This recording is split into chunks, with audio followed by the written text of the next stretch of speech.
Lectura del libro El conflicto de los siglos de Helena Hartman de White, capítulo 11, La protesta de los príncipes. Uno de los testimonios más nobles dados en favor de la Reforma fue la protesta presentada por los príncipes cristianos de Alemania.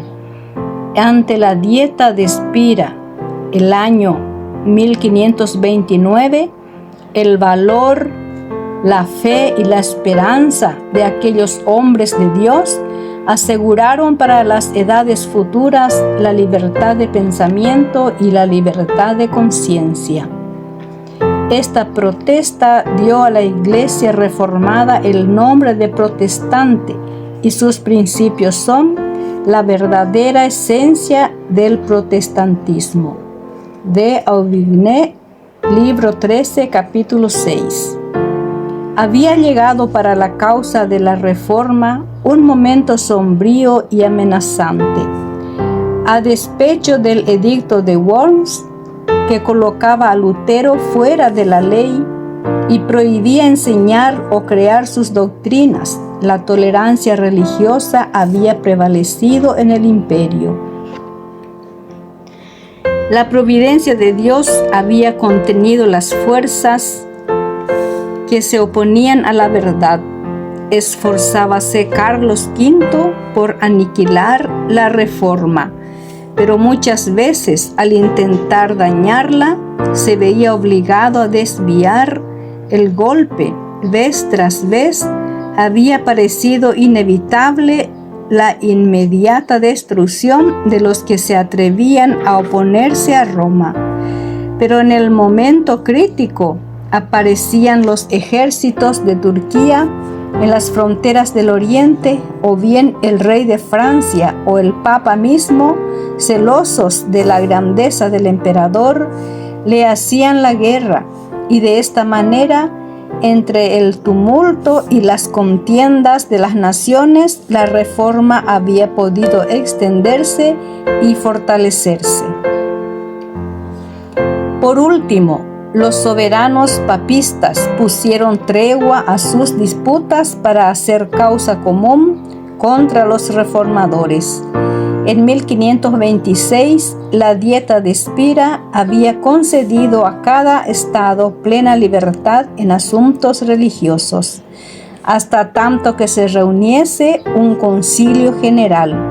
Pero en cuanto desaparecieron los peligros que imponían esta concesión, el emperador convocó una segunda dieta en Spira para 1529, con el fin de aplastar la herejía. Quería inducir a los príncipes en lo posible, por medios pacíficos, a que se declararan contra la Reforma, pero si no se conseguía por tales medios, Carlos, dispuesto a echar mano de la espada, los papistas se consideraban triunfantes, se presentaron en gran número en Spira y manifestaron abiertamente sus sentimientos hostiles para con los reformadores y para con todos los que los favorecían. Decía Melanchthon: nosotros somos la escoria y la basura del mundo, mas Dios proveerá para sus pobres hijos y cuidará de ellos.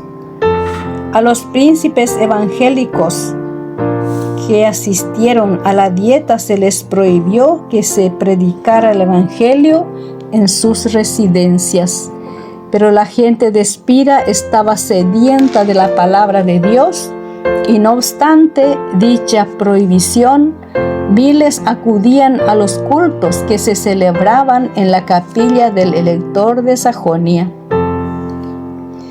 Esto precipitó la crisis.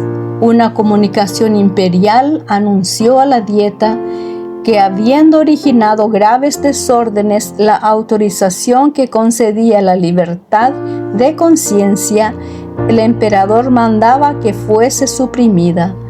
Este acto arbitrario excitó la indignación y la alarma de los cristianos evangélicos. Uno de ellos dijo: Cristo ha caído de nuevo en manos de Caifás y de Pilato. los romanistas se volvieron más intransigentes. Un fanático papista dijo: los turcos son mejores que los luteranos, porque los turcos observan días de ayuno, mientras que los luteranos los profanan. Si hemos de escoger entre las sagradas escrituras de Dios y los antiguos errores de la Iglesia, tenemos que rechazar aquellas. Melanchthon decía: cada día Faber en plena asamblea arroja una piedra más contra los evangélicos.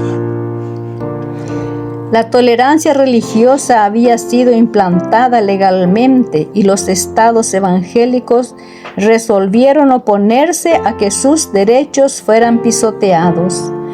A Lutero, todavía condenado por el edicto de Worms, no le era permitido presentarse en Espira, pero le representaban sus colaboradores y los príncipes que Dios había suscitado en defensa de su causa en aquel trance. El ilustre Federico de Sajonia, antiguo protector de Lutero, había sido arrebatado por la muerte, pero el duque Juan, su hermano y sucesor, había saludado la reforma con gran gozo, y aunque hombre de paz, no dejó de desplegar gran energía y celo en todo lo que se relacionaba con los intereses de la fe. Los sacerdotes exigían que los estados que habían aceptado la reforma se sometieran implícitamente a la jurisdicción de Roma. Por su parte, los reformadores reclamaban la libertad que previamente se les había otorgado.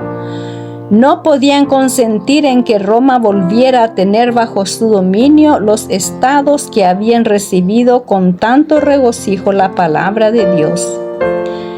Finalmente se propuso que en los lugares donde la reforma no había sido establecida, el edicto de Worms se aplicara con todo rigor, y que en los lugares donde el pueblo se había apartado de él y donde no se le podría hacer conformarse a él sin peligro de levantamiento, por lo menos no se introdujera ninguna nueva reforma, no se predicara sobre puntos que se prestaran a disputas, no se hiciera oposición a la celebración de la misa, ni se permitiera que los católicos romanos abrazaran las doctrinas de Lutero. La Dieta aprobó esta medida con gran satisfacción de los sacerdotes y prelados del Papa. Si se aplicaba este edicto, la reforma no podría extenderse en los puntos a donde no había llegado todavía, ni podría siquiera afirmarse en los países en que se había extendido.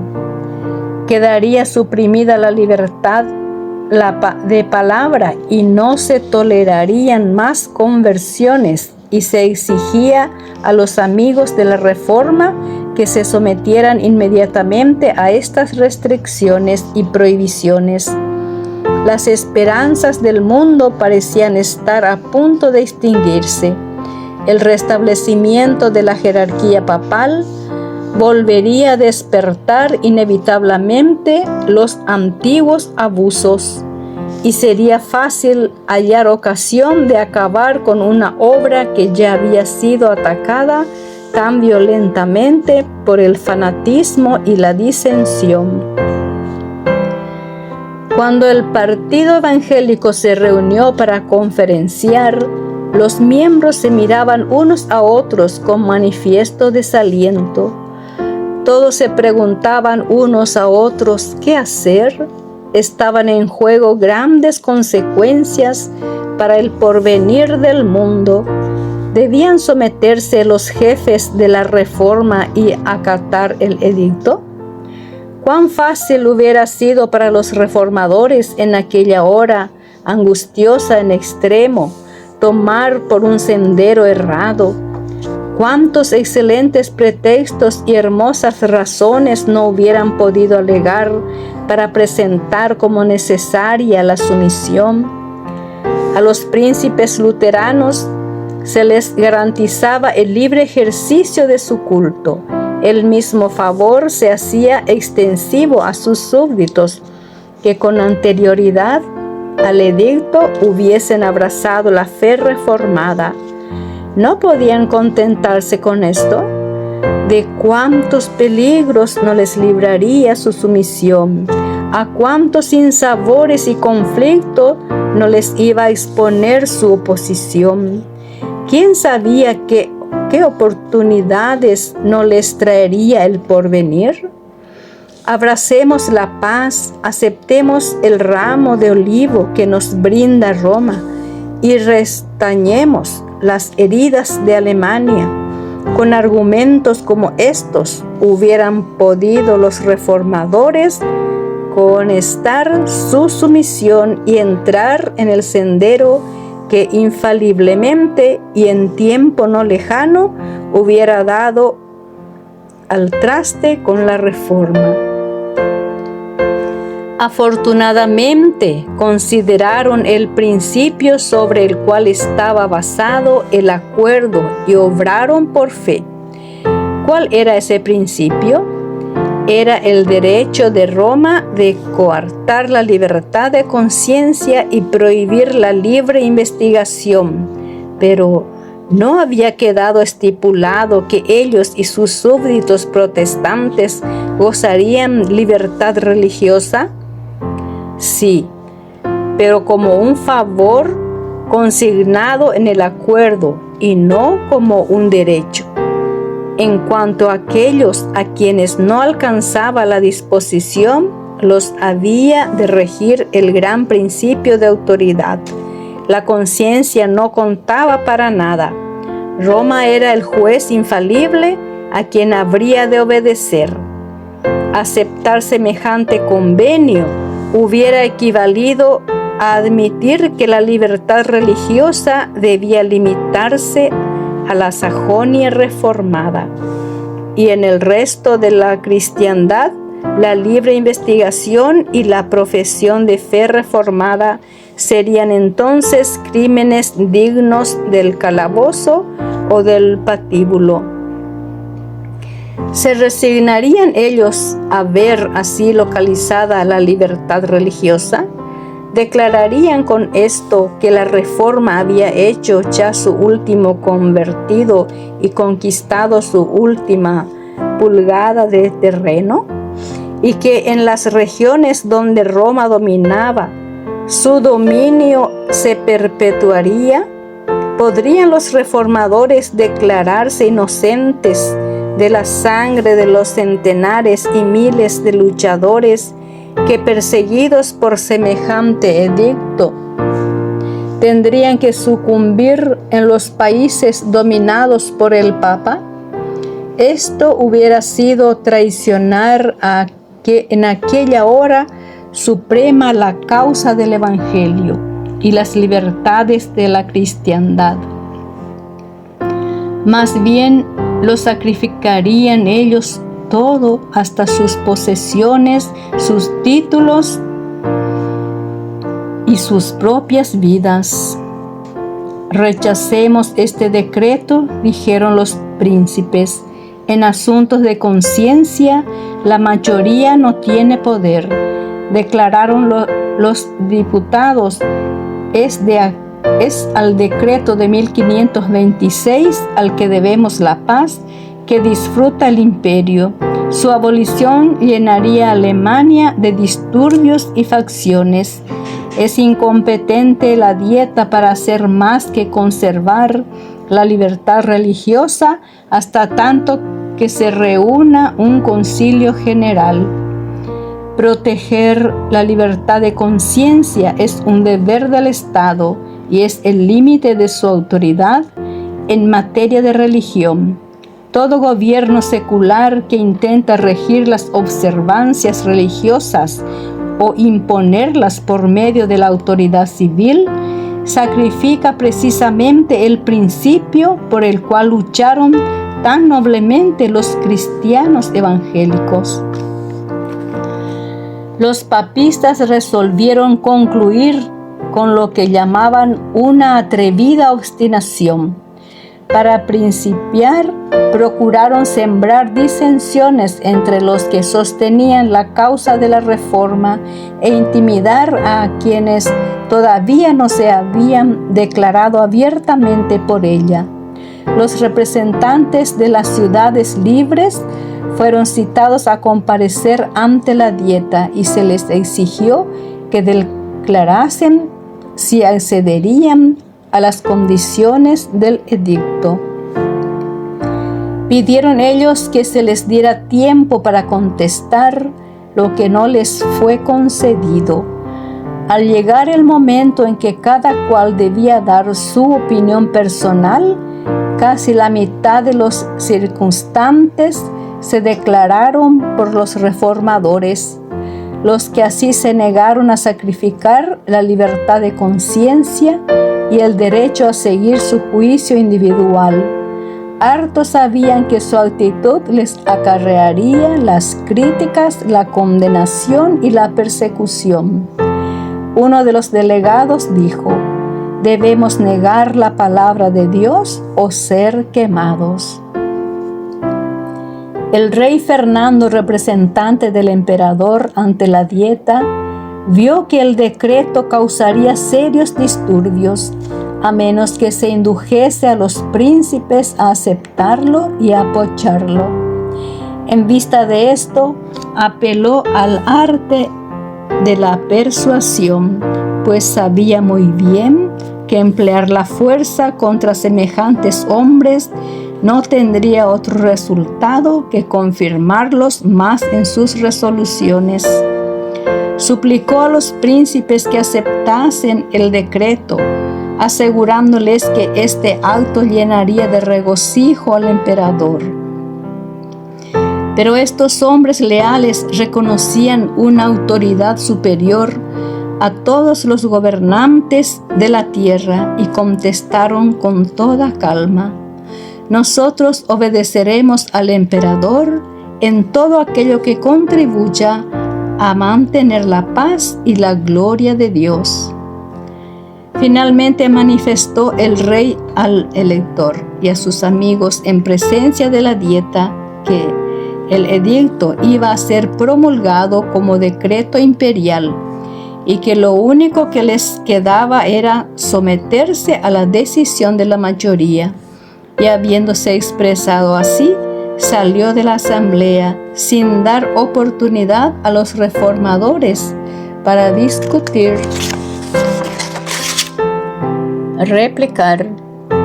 En vano estos le mandaron mensajeros para instarle a que volviera a las súplicas de ellos. Solo contestó: «Es asunto concluido, no queda más que la sumisión».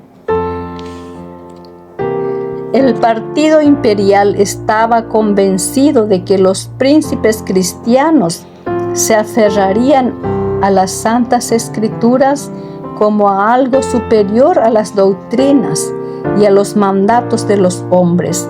Sabían también que allí donde se adoptara esta actitud, el papado sería finalmente derrotado.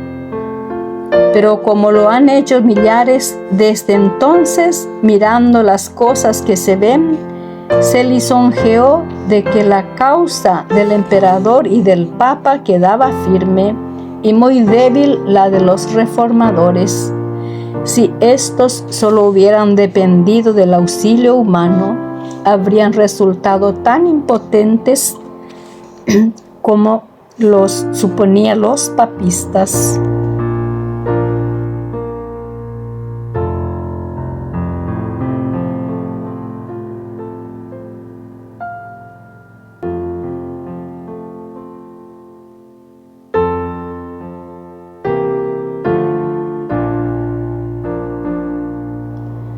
Pero aunque débiles en número y en desacuerdo con Roma, tenían fuerza, apelaban de las decisiones de la dieta a la palabra de Dios y del emperador Carlos a Jesucristo, Rey de Reyes y Señor de Señores.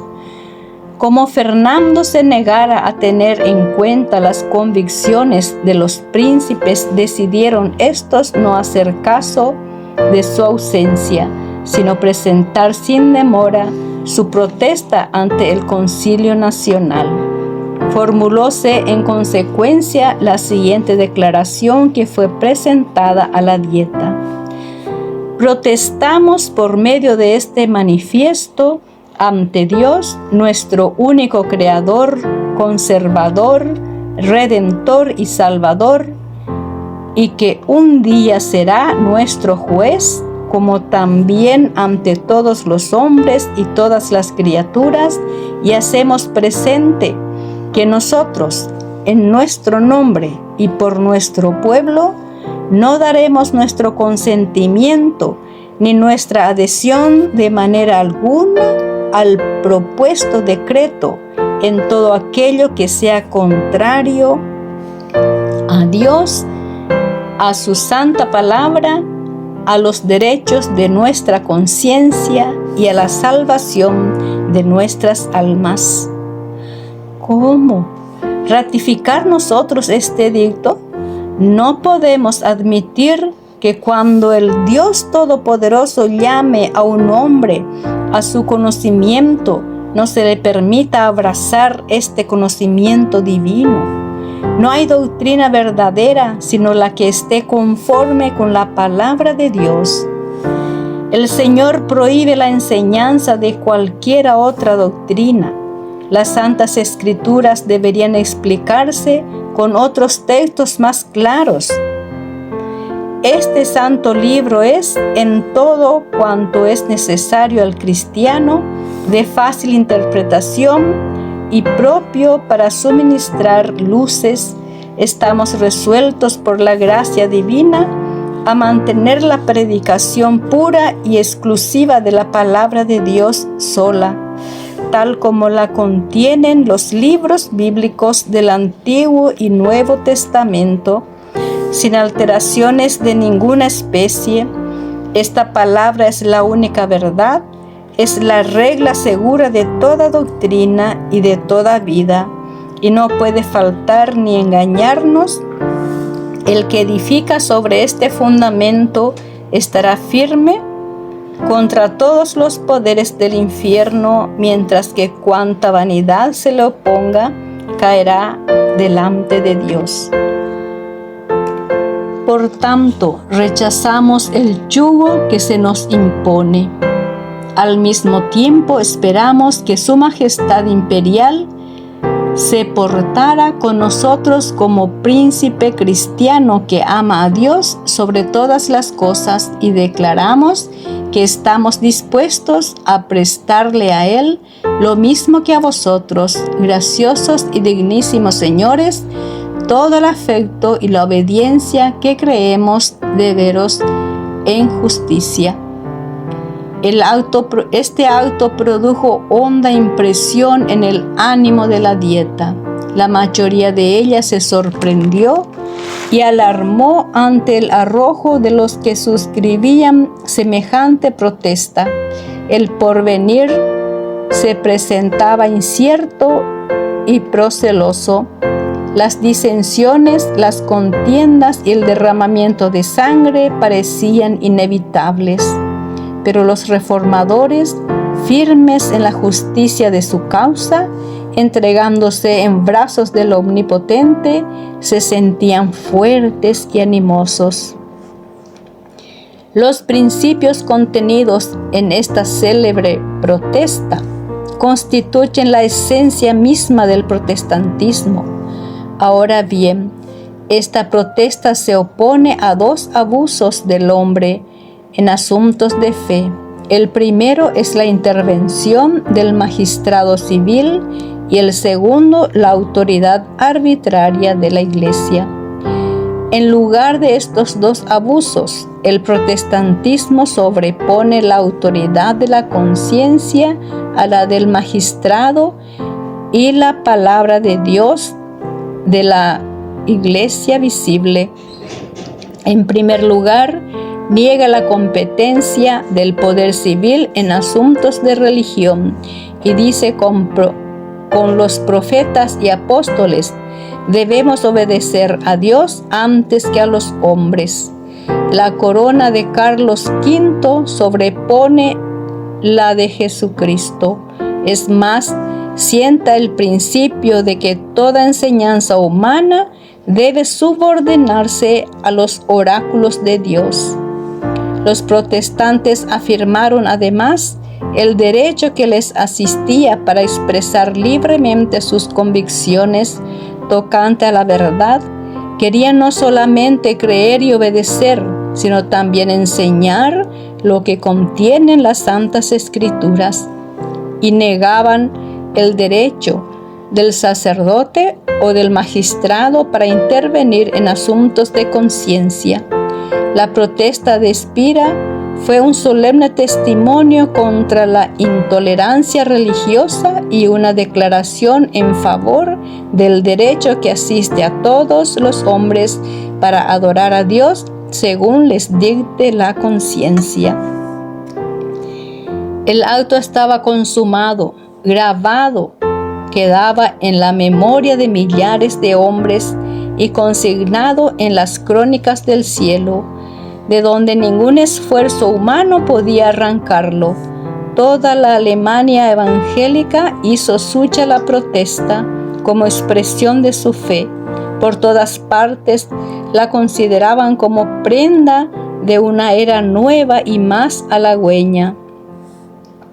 Uno de los príncipes expresóse así ante los protestantes de Spira: que el Todopoderoso, que os ha concedido gracia para que le confeséis enérgicamente con libertad y denuedo, se digne conservaros en esta firmeza cristiana hasta el día de la eternidad.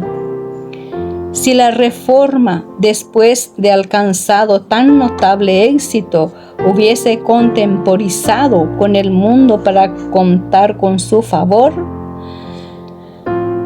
habría sido infiel a Dios y a sí misma, que hubiera librado su propia ruina. La experiencia de aquellos nobles reformadores encierra una lección para todas las épocas venideras. No ha cambiado en nada el modo en que trabaja Satanás contra Dios y contra su palabra. Se opone hoy como en el día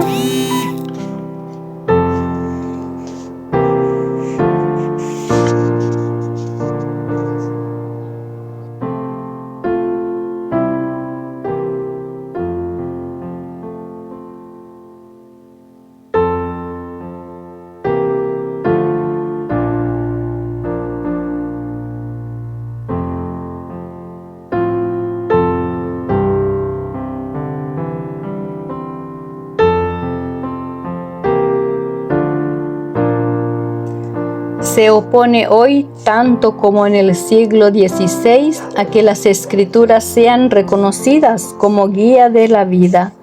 En la actualidad, los hombres se han alejado mucho de sus doctrinas y preceptos, y se hace muy necesario volver al gran principio protestante: la Biblia, únicamente la Biblia, como regla de la fe y del deber.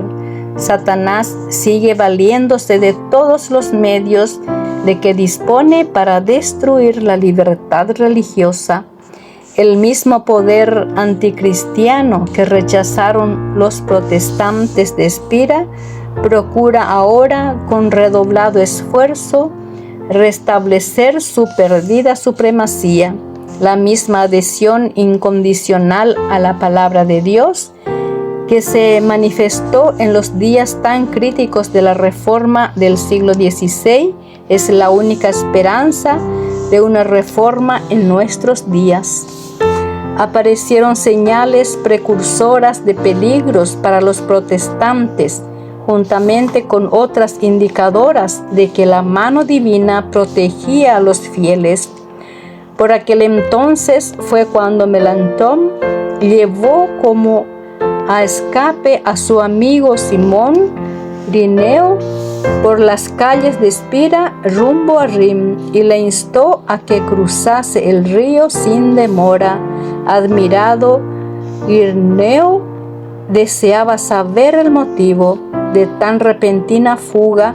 Contestóle Melanchthon, un anciano de aspecto augusto y venerable, pero que me es desconocido, se me apareció y me dio la noticia de que en un minuto los agentes de la justicia iban a ser despachados por Fernando para arrestar a Ireneo.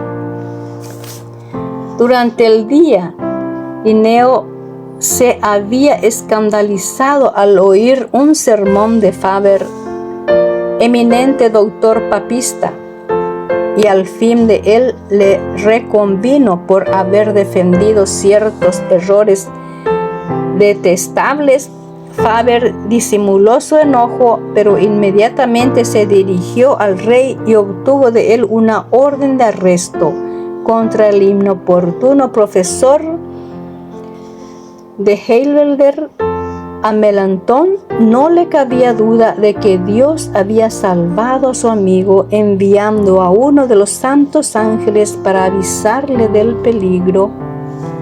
Melanchthon permaneció en la ribera del río hasta que las aguas mediaran entre su amado amigo y aquellos que le buscaban para quitarle la vida. Así que le envió en salvo. En la ribera opuesta exclamó: ya está fuera del alcance de las garras de los que tienen sed de sangre inocente. De regreso en su casa, se le dijo a Melanchthon que unos emisarios habían estado buscando a Ireneo, registrándolo todo de arriba a abajo. La reforma debía alcanzar mayor preeminencia ante los poderosos de la tierra. El rey Fernando se había negado a oír a los príncipes evangélicos, pero iban a tener estos la oportunidad de presentar su causa ante el emperador y ante la asamblea de los dignatarios del Estado y de la Iglesia, para calmar las disensiones que perturbaban al imperio. Carlos V, un año después de la protesta de Espira, convocó una dieta en Habsburgo, manifestando que él mismo la presidiría en persona, y a ella fueron convocados los jefes de la causa protestante. Grandes peligros amenazaban a la reforma, pero sus defensores confiaron su causa a Dios y se comprometieron a permanecer firmes y fieles al Evangelio. Los consejeros del elector de Sajonia le instaron a que no compareciera ante la dieta. Decían ellos que el emperador pedía la presencia de los príncipes para atraerlos a una trampa. ¿No era arriesgado todo eso de encerrarse dentro de los muros de la ciudad a merced de un poderoso enemigo? Otros, en cambio, decían: si los príncipes se portan con valor, la causa de Dios está salvada. Fiel es Dios y nunca nos abandonará, decía Lutero. El elector y su comitiva se encaminaron a Habsburgo. Todos conocían el peligro que les amenazaba y muchos seguían adelante con triste semblante y corazón turbado. Pero Lutero, que los acompañara hasta Coburgo, reanimó su débil fe cantando el himno escrito en el curso de aquel viaje: Castillo fuerte es nuestro Dios. Muchos lúgubres presentimientos se desvanecieron y muchos corazones apesadumbrados sintieron alivio al oír las inspiradas estrofas. Los príncipes reformados habían resuelto redactar una exposición sistemática de sus opiniones, con pruebas de las Santas Escrituras y presentarla a la dieta, y la preparación de ella fue encomendada a Lutero, Melanchthon y sus compañeros. Esta confesión fue aceptada por los protestantes como expresión genuina de su fe y se reunieron para firmar tan importante documento. Fue esta una ocasión solemne y decisiva. Estaban muy deseosos los reformadores de que su causa no se confundiera con los asuntos políticos y creían que la reforma no debía ejercer otra influencia que la que procede de la palabra de Dios. Cuando los príncipes cristianos se adelantaron a firmar la confesión, Melanchthon se interpuso diciendo: a los teólogos y a los ministros es a quienes corresponde proponer estas cosas. Reservemos para otros asuntos la autoridad de los poderosos de esta tierra. No permita Dios, replicó Juan de Sajonia, que sea yo excluido. Estoy resuelto a cumplir con mi deber sin preocuparme de mi corona. Deseo confesar al Señor mi birrete y mi toga de elector no me son tan preciosos como la cruz de Cristo. Habiendo dicho esto, firmó. Otro de los príncipes, al tomar la pluma para firmar, dijo: si la honra de mi Señor Jesucristo lo requiere, estoy listo para sacrificar mis bienes y mi vida.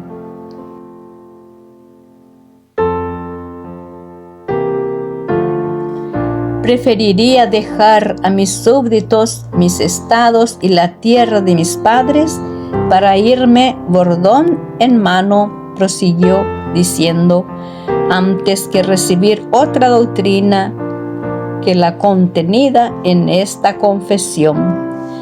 Tal era la fe y él arrojó de aquellos hombres de Dios. Llegó el momento señalado para comparecer ante el emperador.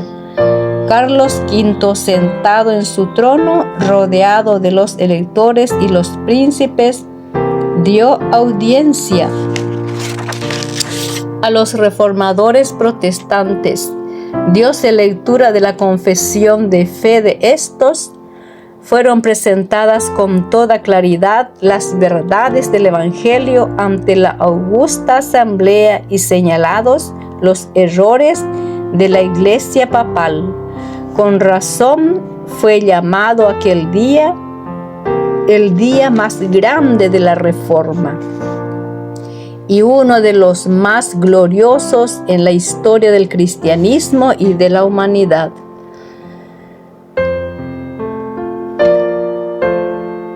Hacía apenas unos cuantos años que el monje de Wittenberg se presentara solo en Worms ante el Concilio Nacional, y ahora en vez de él veíanse los más nobles y poderosos príncipes del imperio. A Lutero no se le había permitido comparecer en Habsburgo, pero estaba presente por sus palabras y por sus oraciones. Me lleno de gozo, escribía, por haber llegado hasta esta hora en que Cristo ha sido ensalzado públicamente por tan ilustres confesores y en tan gloriosa asamblea. Así se cumplió lo que dicen las Sagradas Escrituras: hablaré de tus testimonios delante de los reyes. Salmo 119, 46. En tiempo de Pablo, el evangelio por cuya causa se le encarceló fue presentado así a los príncipes y nobles de la ciudad imperial. Igualmente en Habsburgo, lo que el emperador había prohibido que se predicase desde el púlpito, se proclamó en el palacio. Lo que había sido estimado aún indigno de ser escuchado por los sirvientes era escuchado con admiración por los amos y señores del imperio. El auditorio se componía de reyes y de nobles. Los predicadores eran príncipes coronados y el sermón era la verdad real de Dios. Desde los tiempos apostólicos, dice un escritor, no hubo obra tan grandiosa ni tan inmejorable confesión. Cuanto ha sido dicho por los luteranos es cierto y no lo podemos negar, declaraba un obispo papista. ¿Podéis refutar con buenas razones la confesión hecha por el elector y sus aliados? Preguntaba otro obispo al doctor Eck. Sí, lo puedo, respondía, pero no con los escritos de los apóstoles y los profetas, sino con los concilios y con los escritos de los padres. Comprendo, repuso el que hacía la pregunta. Según su opinión, los luteranos están basados en las escrituras, en tanto que nosotros estamos fuera de ellas. Varios príncipes alemanes fueron convertidos a la fe reformada y el mismo emperador declaró que los artículos protestantes contenían la verdad.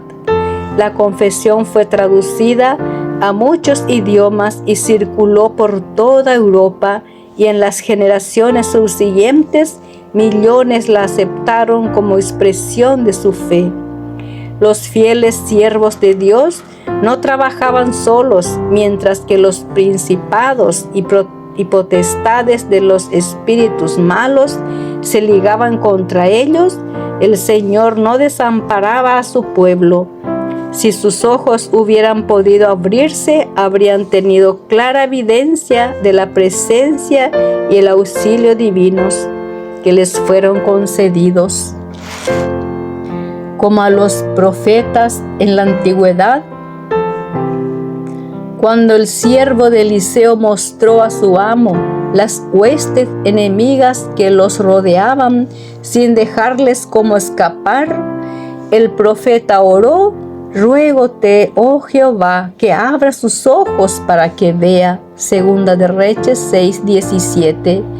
Y aquí el monte estaba lleno de carros y caballos de fuego.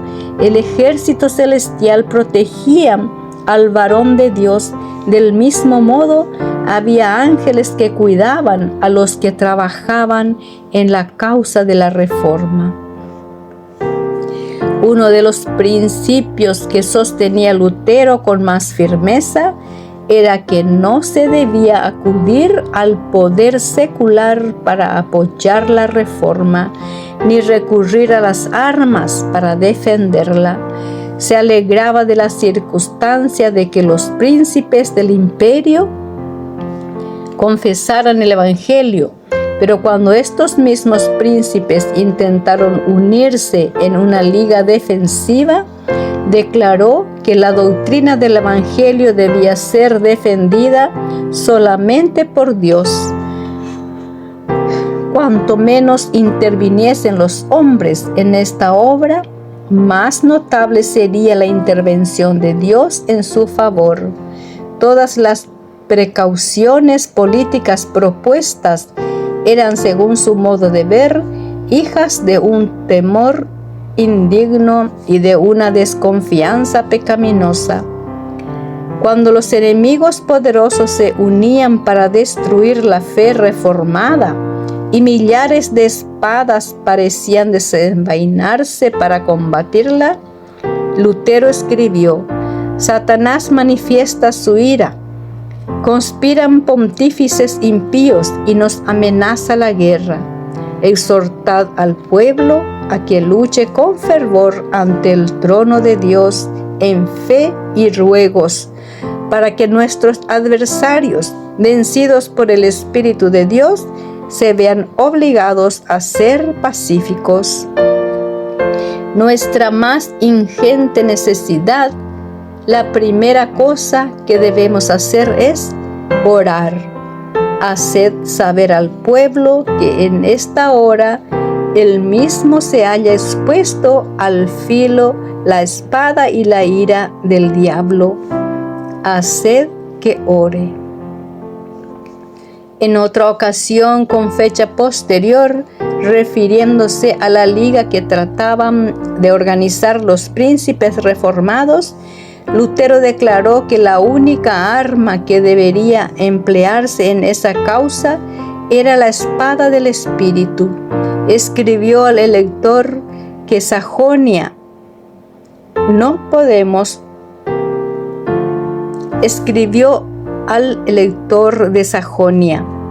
podemos en conciencia aprobar la alianza propuesta. Preferiríamos morir 10 veces antes que el Evangelio fuese causa de derramar una gota de sangre. Nuestra parte es ser como ovejas del matadero.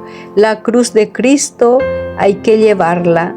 No tema su alteza, mas podemos nosotros con nuestras oraciones que todos nuestros enemigos con sus jactancias. Más que nada evitad que se manchen vuestras manos con la sangre de vuestros hermanos. Si el emperador exige que seamos llevados ante sus tribunales, estamos listos para comparecer. No podéis defender la fe, cada cual debe creer a costa suya. Del lugar secreto de oración fue de donde vino el poder que hizo estremecerse al mundo en los días de la Gran Reforma. Allí con santa calma se mantenían firmes los siervos de Dios sobre la roca de sus promesas. Durante la agitación de Habsburgo, Lutero no dejó de dedicar 3 horas al día a la oración. Y este tiempo lo tomaba de las horas del día más propicias al estudio. En lo secreto de su vivienda se le oía derramar su alma ante Dios con palabras de adoración, de temor y de esperanza, como si hablara con un amigo.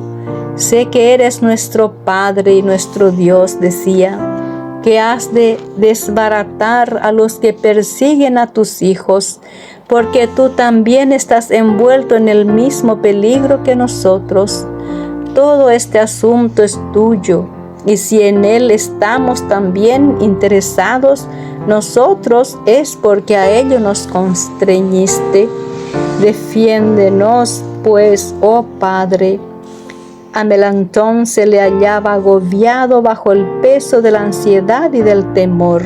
Le escribió: gracia y paz en Jesucristo, en Cristo digo y no en el mundo.